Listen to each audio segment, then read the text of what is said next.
Welcome to the Canada History Society video series on British Columbia joining Canadian Confederation. This 20-part series, featuring Dr. Barry Goff, will cover the many salient and interesting events that led up to British Columbia becoming a part of Canada on July 20th, 1871. We hope you enjoy this video series, so sit back and travel through time with us to the early days of British Columbia and Canada's history as they find common ground to forge a dominion.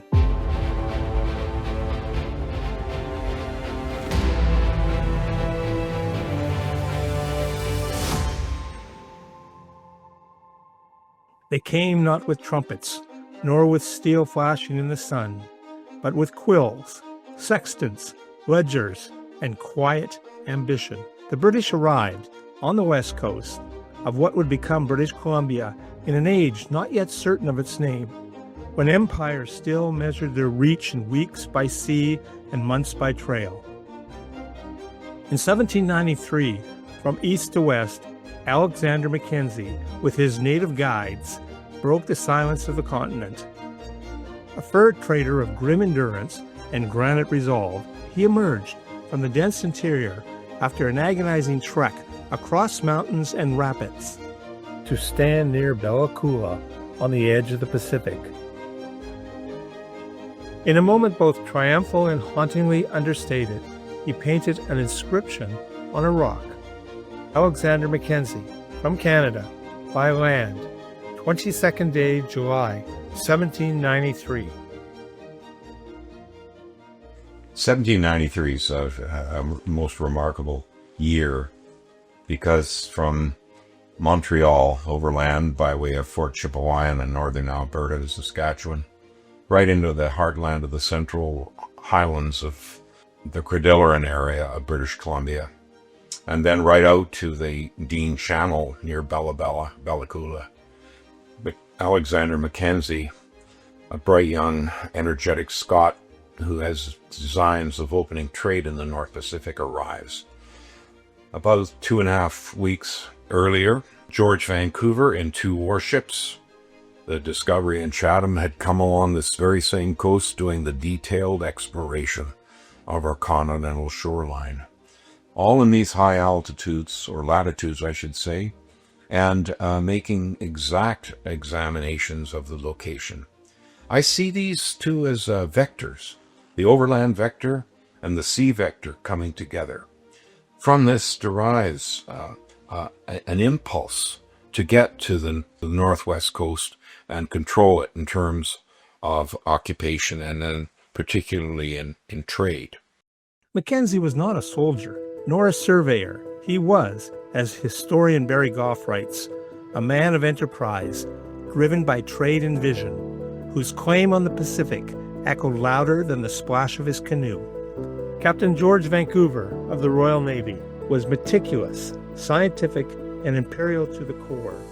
His charts of the intricate coastline, painstakingly detailed, would become the gold standard of naval hydrography, as W.K. Lamb observed.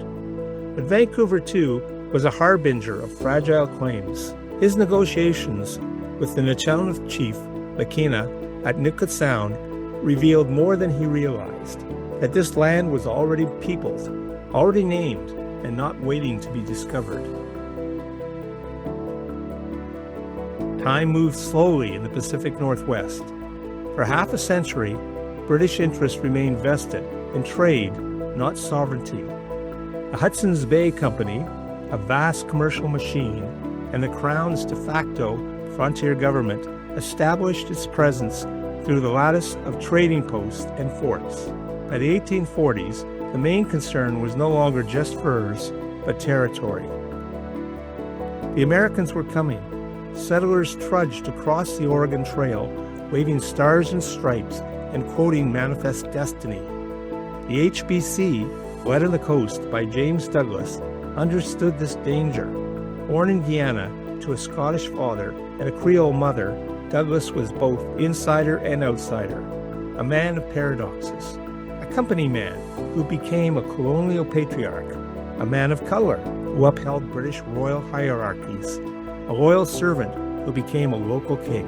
In 1843, acting under orders from Governor George Simpson and anticipating the likely loss of Fort Vancouver, near present-day Portland, Oregon, Douglas sailed and selected a new site for Britain's Pacific headquarters. He chose a Songhees site, Camosun, sheltered and well-watered. There he established Fort Victoria, a crude stockade at first, but symbolically potent. This was no ordinary outpost, wrote Gene Barman. It was the forward edge of empire in the Pacific, a fragile declaration that this coast was not for the taking. Douglas, as chief factor, oversaw its construction and administration with a strict Presbyterian discipline that belied the wilderness around him. The Northwest Company follows on from this, and Mackenzie's the leader of the Northwest Company. 1821 brings that amalgamation of that company with the Hudson Bay Company, who inherit all the claims and all the possessions and all the forts of the Nor'westers. The Nor'westers come first. The Hudson Bay Company follows on and reaps the profits of this. By 1840, it's rather clear that the company needs a consolidated marine establishment on the west coast because the Columbia River and Fort Vancouver has proven to be unsuitable. So in 1843, James Douglas arrives to set up in Camosun Harbor a fort that is called Fort Victoria, and it's designated the name of Fort Victoria by the directors of the Hudson Bay Company in London. There's no other name given to it. In 1846, the Oregon Boundary Treaty is agreed to by the American and British governments. That divides Old Oregon. It is the biggest and most important political, diplomatic decision that ever takes place in our history. In 1846, tension had grown unbearable. The Oregon Territory, claimed by both Britain and the United States, threatened to ignite war. American settlers vastly outnumbered British subjects south of the Columbia River. In the Oregon Boundary Treaty, signed in Washington, D.C., the two powers agreed to divide the territory at the 49th parallel. Britain relinquished its claim to present-day Washington and Oregon, but retained all of Vancouver Island, strategically vital as a naval base and future settlement. It was, as Margaret Ormsby phrased it, a compromise that preserved peace and pride, if not presence. Yet the border was a thread in the wilderness, unenforced and vulnerable. The British response was improvisational empire.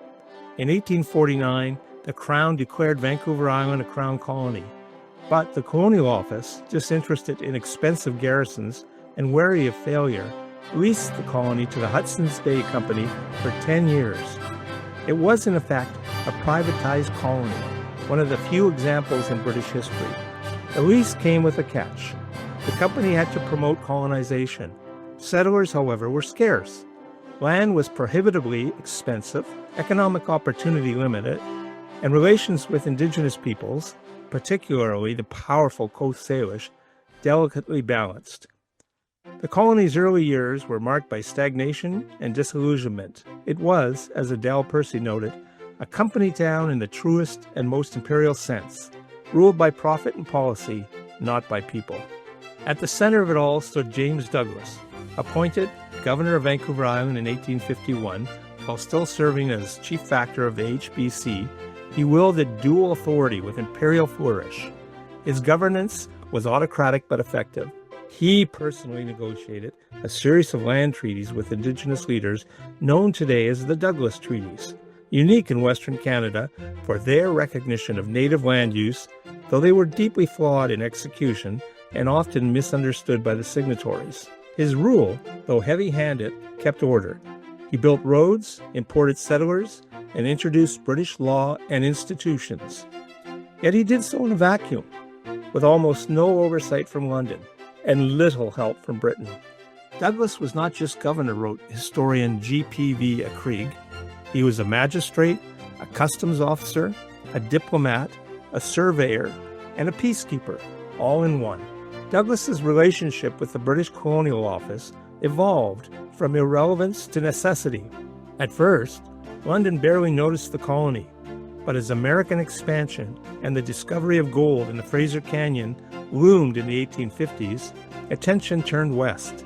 Douglas, fluent in local politics and terrain, loyal to British order, became indispensable. He was no flatterer, no courtier, but the Foreign Office understood what they had in him, a man who could be trusted to hold the line. When the colony of British Columbia was created in 1858 in response to the gold rush, Douglas, already governor of Vancouver Island, was reluctantly given command. The result was unprecedented. One man governing two colonies simultaneously, balancing fur trade interests with the explosive growth of miners, speculators, and American drifters. Douglas was elevated to a knighthood in 1863, an irony for a man who in youth had been denied opportunities in Britain due to his mixed race. Yet here, at the edge of the empire, he ruled with unchallenged authority and a profound sense of duty. He retired in 1864, leaving behind a colony more British in law than blood, more secure in its boundaries, but still uncertain in its soul. His legacy would outlive him, carved into the landscape of the Pacific coast. As Peter Ward noted, Douglas was a builder of nations, not by ideology, but by force of will. Thus, the British did take root in the West Coast, not in a burst of glory, but in a slow accumulation of presence by canoe, by sail, by fort, by flag. It was an empire not made by generals, but by men like Mackenzie and Vancouver, by traders with frost-bitten hands, cartographers with trembling quills, and it was held, above all, by James Douglas, governor, builder, and flawed patriarch of a colonial shore where the sun first set on Britain's Northern American domain. Join us next time for part 2 of the Canada History Society's 20-part series, as we explore the Fraser River Gold Rush, the world arrives.